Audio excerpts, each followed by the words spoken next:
vérité, vérité, parce que vérité, émission face au micro, vérité face au micro, vérité, vérité. Prophète Motoune Nangezali, est-ce que pasteur ou abalité, à quoi qu'on le mariage de Banzimine, pour qu'on bateau babali, pour un esprit, c'est libéralité.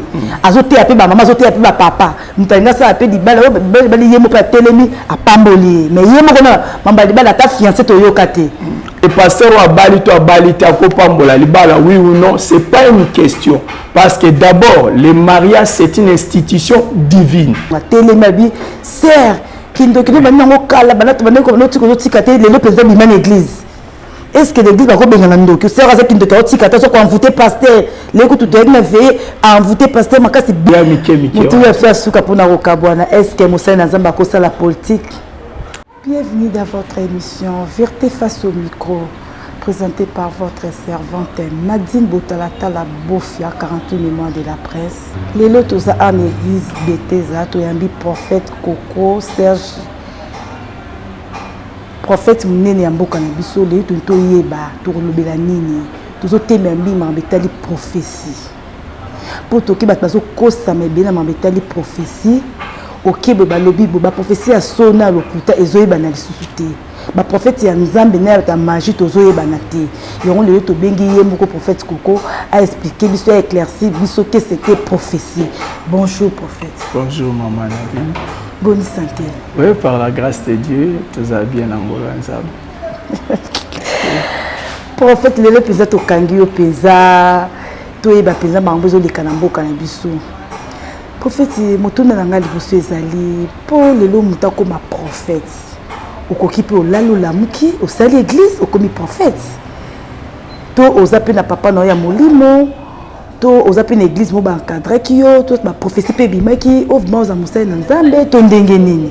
Pour le tomo mona rara muta vande pa na bango atie ba kiti ya prémisse ya skol na bengsi batu. Église ebandi. Yo bandaki ndenge nini.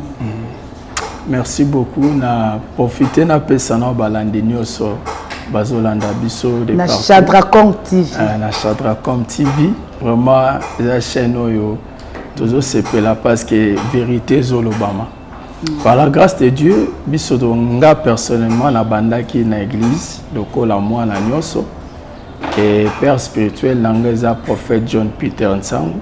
C'est aussi l'un des prophètes oyo une église, le sanctuaire de l'Éternel, la sans fil, et n'a évolué qui n'a ma colo à papa Nangai pendant beaucoup de temps, tellement que grâce à Nzambe et Dieu m'avait fait la grâce, il y a d'abord les Kabouana à Mosakoli, c'était en 1999 que vraiment les Kabouana se définissaient qui Katinangai jusqu'à l'élo. Et Nzambe penda mutape sengai parce que Nathan wana y avait même des prophètes au ba prophétisa qui tomoni boye tomoni ozo sakola to consort même Nathan là je me souviens prophète mona kombo Élisée ba fuka zo évolué na Luanda abisa ngabi yoze Esaïe donc Nzambe a utilisé plus local Esaïe et je vis aussi na parcours il y a un ministère parmi les prophéties où Nzambe a soungana loba et ça a vraiment la tendance il y a prophète local Esaïe donc finissera toujours par s'accomplir quel que soit le temps ou la durée. Mais yo moko siko mukolo et le ko ndenge ya ka poma na prophète témoigner bezate Esaïe non ndenge ni. Bon de moi-même maman Nadine nga c'était pour moi une utopie comment mutako vanda boye banda koloba makamba batu. De moi-même, je ne croyais pas. Na bundane loko anda pendant 2 ans. On prophétisait sur moi que na osako na osako la main. Na banda womonango imaginable et ça mandé. Donc pour moi, na tawana tant que na ndo samena ndo mona mais c'est comme si na bando lo bandé. Ndeni na robando pesa message na bundane pendant 2 ans. Et dans 2 ans, un jour, je me suis retrouvé à Luzizi là pour prier. C'est alors que na prophète moko ayebisinga même message et na kati ya prière na sengaki Nzambe apesanga ba signe convaincant ekolakisanga ke message oyo eza fouille à penser na ngate et imagination na ngate mais langage ya nzambe to ezali message ya nzambe o vision nazo ko interpréter na part ya nzambe. Donc c'est alors que j'ai plusieurs signes au naïbaka personnellement et aussi des signes naïbaka pour na mususu ozo sakola to linga sakola ba signes wana senga nzambe vraiment na santa que oza prophétie ya nzambe oza nzambe te. So pe moninga pesi moninga prophétie mo kota avec oza libanda oza nzambe te. Oui, c'est possible parce que le Saint-Esprit a convaincu Arabiso.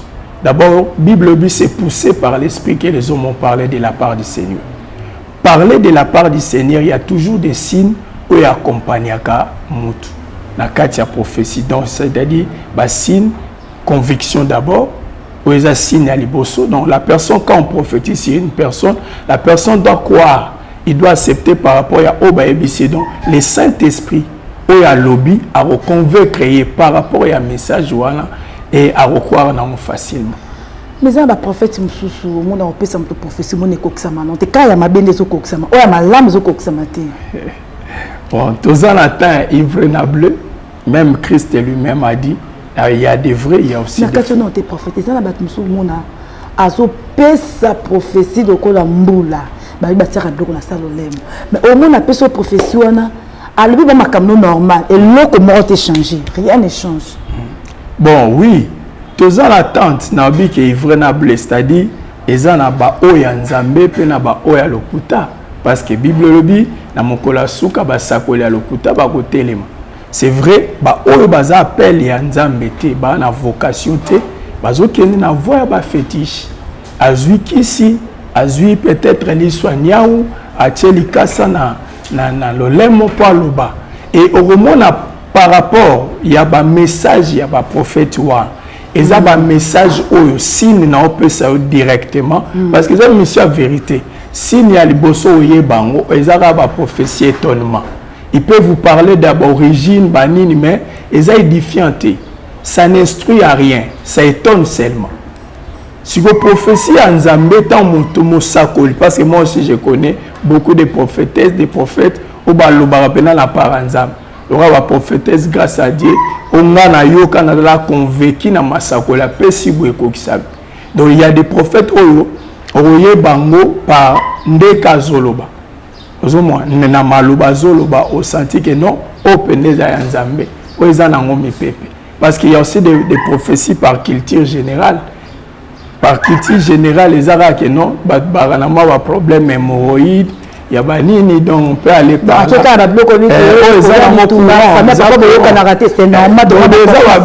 Au quotidien. Donc on est là dans culture générale.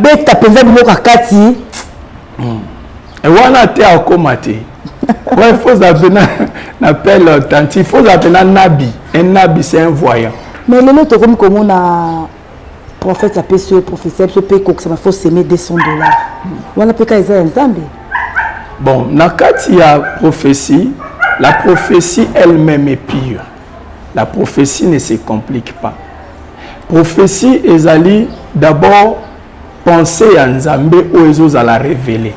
C'est-à-dire d'abord, la prophétie, c'est la pensée de Dieu pour son peuple. C'est la vision, c'est le dessein de Dieu révélé à son peuple. Donc ça n'a pas de condition. On ne peut pas seulement conditionner la prophétie. Parce que ça on comme le roi impôt. Au foot ça monte impôt. Donc ça n'a rien à voir.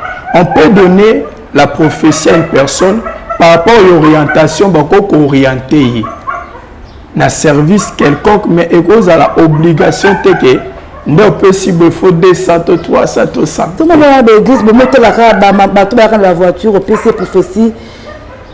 Si on a un mabe, on a papa tikala côté sima produit tango au PC même ndako au PC mbongo. Mais si on a un supermarché télé, mais on a un produit qui a pesé à $20 et bimate. Bon côté kaloba nzambe. To rotsa paye parce qu'ils ont payé comme ça dans nzambe. Pour toi il appelle les nini, oya malamu na oya mabe. Pour toi il bina nte. 15 ans moula, 15 ans moula. Aime ce katana, aime ce continue, ce aime continue. Bon, d'abord être un prophète, c'est une vocation, c'est un appel de Dieu. Dans la Bible, tout le monde est prophète, le roi Jérémie, benga magina nzambe. Mais qu'est-ce qui se fait aujourd'hui, tout comme na commerçant, commerçante, olem sou fon silagi, à kotika na makama nzambe. Bon, la méthode la plus simple, c'est la prophétie. D'abord, la prophétie, c'est une promesse, nous avons appelé ça. Dans Joël 2, 28, nous avons répandre l'esprit n'est tout cher. Donc, la prophétie, et ça pour nos fils, nos filles. Mais ça dépend maintenant, il y a un des qui exploiter la prophétie. Est-ce que c'est pour amener l'édification? Est-ce que la prophétie, c'est pour instruire les gens? Est-ce que la prophétie, on peut se corriger?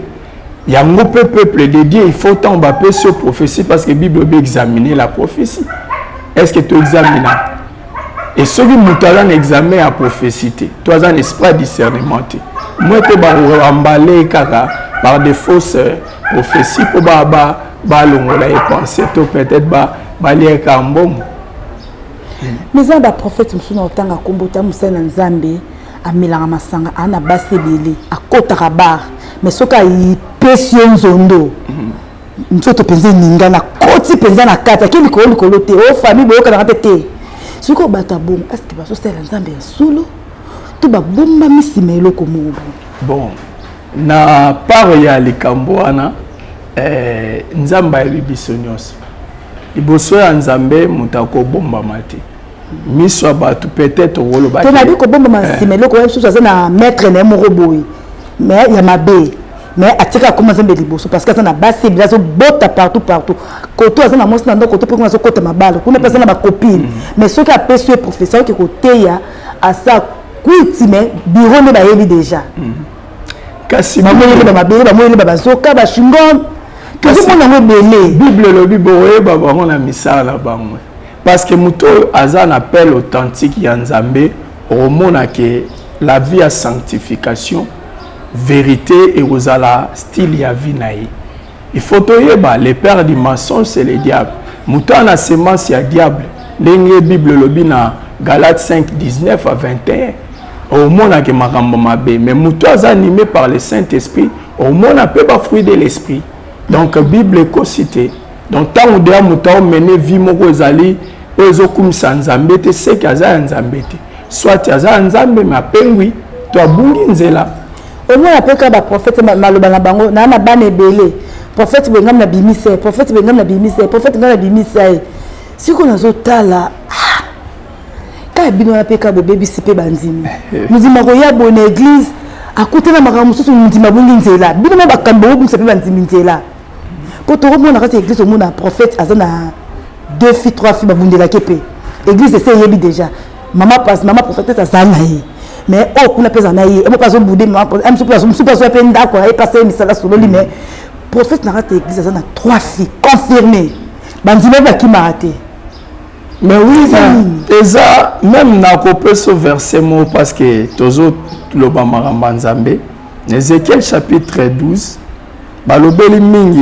chapitre 13 plutôt, c'est les faux prophètes.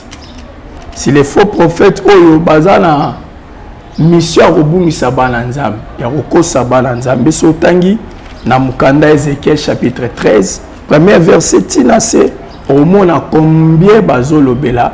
Bato oyo baza ba faux prophètes na taya suko toza photo yeba malamu ke le diable atindi ba émissaire na yeba mercenaire na na mission précis ya ko détruire peuple de Dieu ya ko désorienter mabota ya ko panza parce que la prophétie par excellence c'est d'abord la parole de Dieu moto yazo toloba na part ya Nzambe azali d'abord na ministère ya réconciliation non pas la division.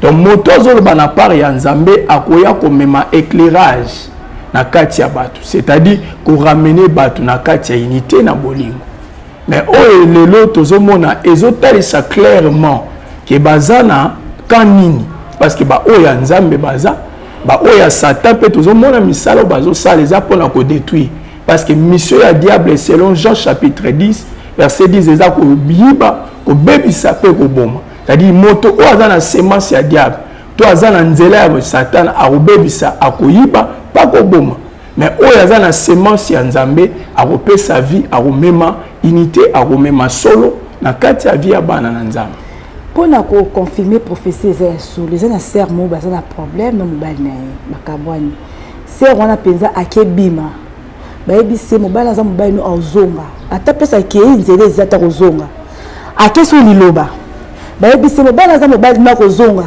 ake so l'église besika likambo moko sikoyo alobi nasala nini azongi susu na bima alobio nga na moyo nachange nakeluka basango prophète nayebisa ebino esala oyo omona nga nakokokoke nga nalobelaki oyo nzambe alobelaki nga so moyo mokeba nzela mosusu kende na yo ayebisi ayekokuta sutu na frère mosusu pesanga $20 pesanga 100 ye abina na 20 somba mai 3 jours mobali nazobenga o ekokisami te sere na bengi azongisele mbongo na bimango baki ekokisami te sere abengi azongisele mbongo na ye okosali azongisaka pete omoni andi kopesa baexplication tika ta nzambe mais soki mpona sere wana tokokonseye nini po ata mpo beglise sere azongisaka likambo moko mpona sere wana conseil ezalaki bible lobi na Romains 10:17 la foi vient de ce qu'on attend.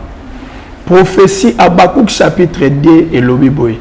Même si la prophétie tarde, attends-la. Azanga qui d'abord patience, deuxièmement, à croire qu'il na prophétie ou anate. Or, moto azu prophétie, il faut azana patience. Azu dans 5 places.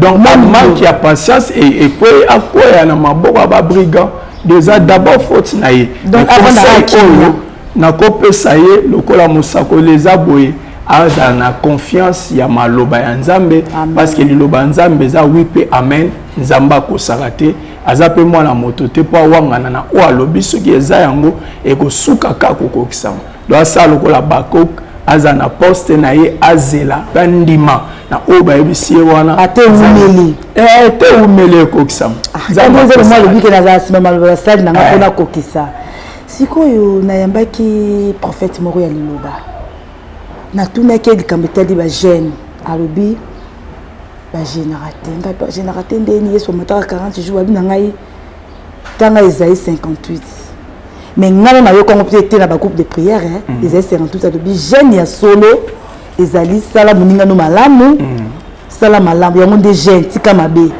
mais sikoyo biso tozokomporte omona bemataka tongo ti 18h 3 jours à jeûne mais quand on peut expliquer biso na wana po Esaïe 58 wana mais l'église mais la terre en côté hein prophète Esaïe 58 est un vrai gêne.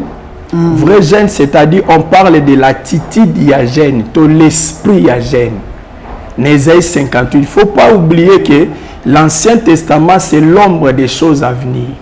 Et dans Luc chapitre 4, Jésus a gêné et a prié. Pour nous reprendre 40 jours et 40 nuits. Dans le Bible, Esaïe 58, on parle de l'attitude oyo. Mutako zanango oyazo gêné, c'est-à-dire il faut avoir un comportement, il faut avoir un caractère ezotalisake et lokozo sala eza na port moko spirituel eza sacré parce que jeune et bébara ndengeni tant mutazo gêné mais azo se comporter peut-être mabe azo gêné mazana kanda na mutu à côté jeune mais azana division peut-être azo yokana mutu te. C'est-à-dire mutabongo jeune na nzamba wa exaucer ngote. Donc sacrifice na de la veine. Tant ba le vrai jeune, c'est-à-dire on nous parle de l'attitude qu'on doit avoir. Na moto ya azokota jeune to na moto ya jenaka. C'est-à-dire il faut pratiquer de bonnes œuvres. Ozomwa wana za ba ingrédients ya jeune. Donc voilà ce que so totali bien ko ba exemple to souper akili ne bilé été mais comportement na ye attitude na ye na kosala maman na ngama bete maman na likutu maman grâce à Dieu maman grâce maman mosakoli bas ma bete ya maman et biso vraiment donc na ko beke na kosala muninga na ngama bete na ko ba mabe poser des jeunes oui mais même une église ba telemaka boya fufu yo to yokaka pasteur wana abosi ba nzimne fufu mais yena ndako nazo lia parce que l'église ba kutie na fufu na biloko maman na jeune d'abord 58 d'abord jeune c'est dans sens et la définition, c'est s'abstenir de quelque chose. Ou peut-être au salak.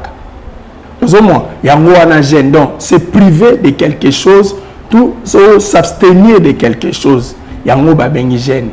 Et la carte gêne, est étape pour se sacrifier, à se priver pour ne l'eau au songolo. Pas cal. Au moins, pour un objectif, pour atteindre un but quelconque. Jeûne est d'abord exercice spirituel pour un chrétien. Jeûne et renforce sa spiritualité à Moutou. Même Christ le faisait.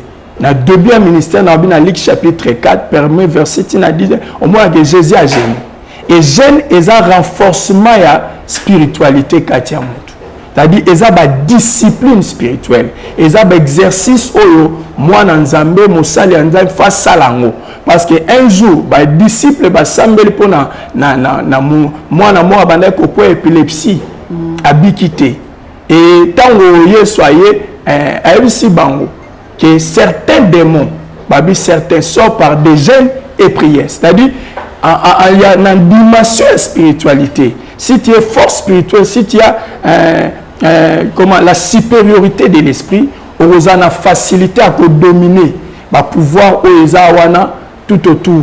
Donc, jeûne est très important comme état d'esprit. Tout le monde a des caractéristiques que le Seigneur doit adapter, et tout le monde impact sur le plan spirituel, c'est-à-dire que s'abstenir pour que ose à la force spirituelle, parce que c'est le spirituel qui influence tout ce qui est physique. Ça va, tu comprends avec les numéros sur la télévision, parce qu'on va comprendre déjà au prophète. Le prophète, il est là, tout le monde a pour qui n'a pas chité. Et ça là qui kala, au moins la l'église, parce que mais il est comme église, dans la photo kabambia, il y a pasteur na mwasi na ye mwasi akoti na makambo na ndenge nini siku botie photo nzambe wapi bozo ta bible ya munene bokomi botie écrit to mona biso monde moni olobi déjà belé siku exact komi wapi tozo kende wapi bon wana to benga ngo kilti pamia minende on se dit ba $1000 zo bima pata pamia wana na boulevard l'église coûte kolobati na kati ndako ba photo ko ba ntimba photo ya muso ka passe na photo wana na cheboye. Bon, nous devons comprendre que dans Exode chapitre 20, quand Dieu parlait avec Israël, il s'est dit bango bogozana nzambe mosusu te liboso na ngai. Amen. Bogumba meleke côté bogosala même pas une image, même une effigie. Mais les comment représenter. Si vous on explique au maman Nadine ezaba veau d'or. Tu vois quand Moïse est monté à la montagne pour na assembler azo instruction par nzambe. Israël batika qui na sena na sacrificateur Aaron. Ba pour ça que Aaron na culte ya personnalité. Il voulait représenter Dieu par une image, par un statut. Si qu'on wana vraiment ba veau d'or. Et deuxièmement, pour éclaircir ça ba culte ya personnalité. Or culte ya solo to ya rapona ko adorer Jésus-Christ de Nazareth, il est le seul l'unique Seigneur et Sauveur. Déjà, tant aux autres bongo, ton église, tant on doit présenter bongo, il faut comprendre que les églises naïe, ils ont Zambété. Amen. Dans les Zambété, banalinga la bord nangai, dans les gablo nangai, c'est parce que image moi si à remplacer, moi ça coupe bazou une déco remplacer comme le rôle là, hein? Ouais, ça ba royaume, chef coutumier. Celui à Koufiba. Ah ouais, on vérité. Ah ouais, vérité, parce que vérité, vendredi à émission face au micro, vérité face au micro, en vérité, vérité. Prophète Motoune Nangezali. Est-ce que pasteur ou abalité a recoupé pour le mariage à Banzimine? Bon, sur le plan liturgique, Azokamba bato babali. Pour un esprit c'est libala té azoté appelé ba maman azoté appelé ba papa mutanga ça appelé libala bali yemo pa telemi a pamboli mais yemo kona mamba libala ta fiancé to yokate. D'abord, qui est un pasteur, c'est une autorité spirituelle. C'est quelqu'un qui a reçu les mandats. Quand Dieu donne les mandats à une personne, critérium mais non libala té. Donc choix ya nzambe ton mandat nzamba peut sera d'abord mutu. Ezarateo atangi abali te parce que quand Dieu est venu choisir David, il n'y avait pas un critère, il y a ça qui science politique ni pour un roi.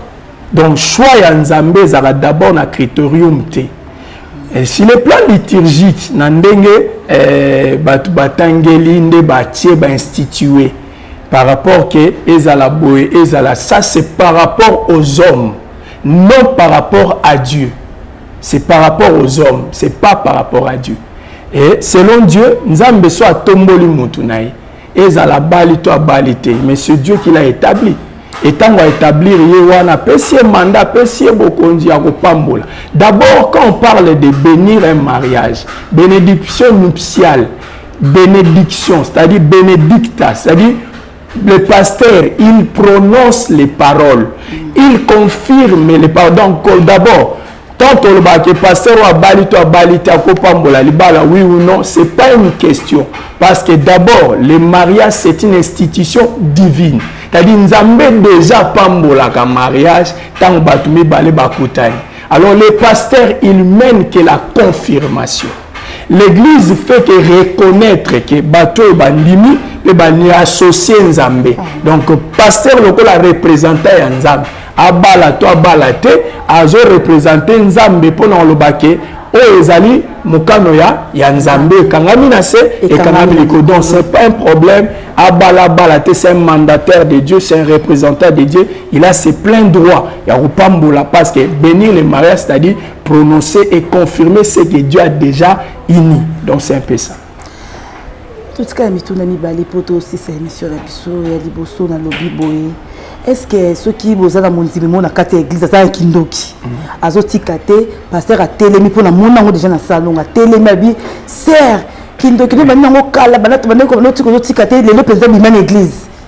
Est-ce que l'église va bien na ndoki sœur aza kindoki oti kate so ko envoûter pasteur leko tout est na veiller à envoûter pasteur makasi bima pasteur a bengani. Bon, déjà, ça montre la faiblesse de l'homme de Dieu. Parce qu'un homme supérieur à Robang inférieur. C'est-à-dire, pasteur Aza, il a faute à pasteur. Parce qu'Aza n'a pas embêté. Au commando qui a roulé, c'est que Aza a puissance. Donc, d'abord, c'est des choses où ils ont diminué la valeur de l'église. C'est comme si on dit l'église est comme fragilisée, on est puissant, c'est athée. Or, nous savons dans l'étape, dans l'époque, il y a un groupe de prière, comment bando qui va confesser, comment bazo redéposer la magie. Donc ça prouve que l'église a vraiment histoire vraie, mon dit penser que qui pasteur a récupéré néanmoins. Avec mutabo. Parce que la puissance n'a eu. Oui, oui. Mais moi-même, je suis témoin. Parce que nous avons assisté à un service na matadi. Nous avons assisté à Kodia nae, mais nous avons aussi donc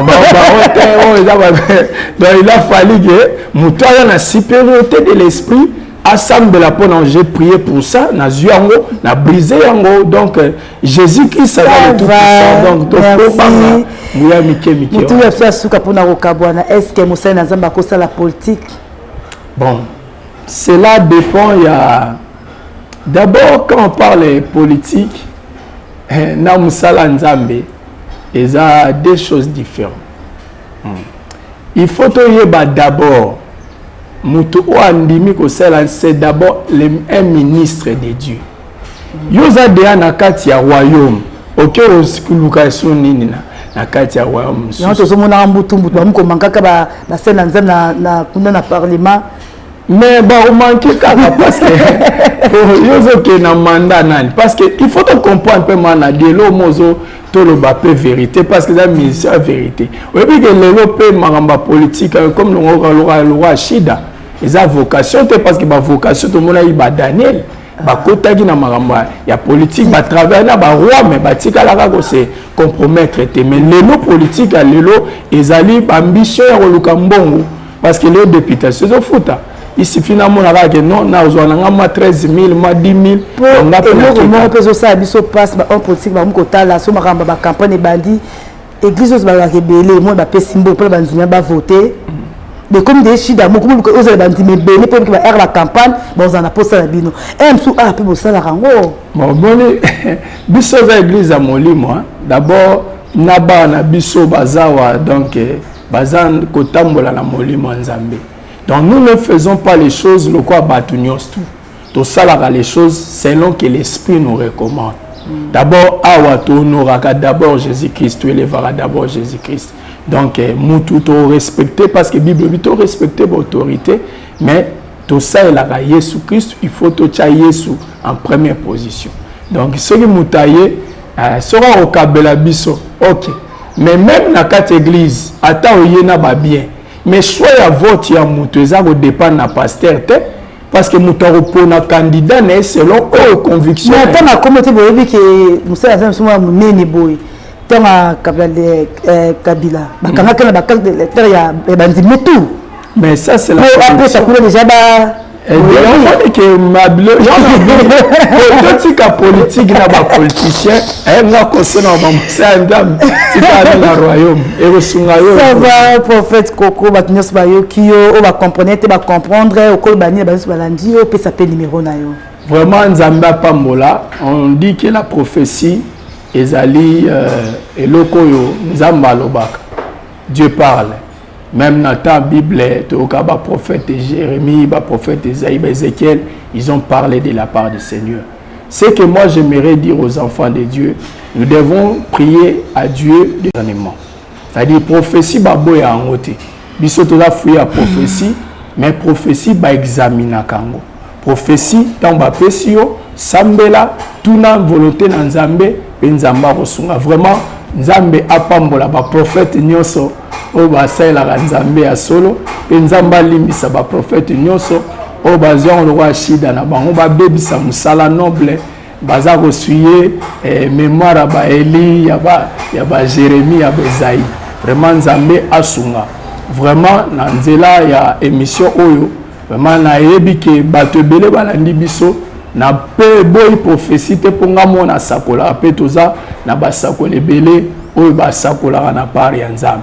Moi, Nzambe, yeba ke prophétie, ce qui va pécio yango, tanga Bakouk chapitre 2, zela yango, ce qui va pécio prophétie, sambela ponango, les prophéties bazo pesa yo, singa Saint-Esprit, appelle ça yo esprit ya discernement. Vraiment Nzambe a pas numéro na yo na ba na mutu super ko vana za libanda porta za wapi na Angola, azo tungisa ma parce que musu ba boye l'église pour na ba comportement ya ba prophète, ya ba pasteur.